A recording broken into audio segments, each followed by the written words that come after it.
High Point University remains focused on keeping students, faculty, and staff safe.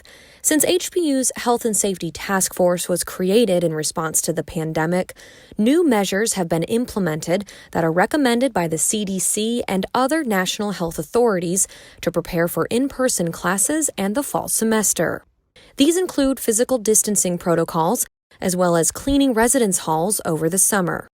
The campus enhancement team is leading a Clean Team initiative to sanitize all locations of campus and are on rotation every day, including every residence hall and room on campus. We have modified our campus enhancement team's schedule so that we are cleaning and disinfecting more frequently. This is one of many new measures in place. The campus enhancement team has also taped markers on the floor showing proper physical distancing measures and posted signs outside of elevators alerting HPU families of proper safety measures.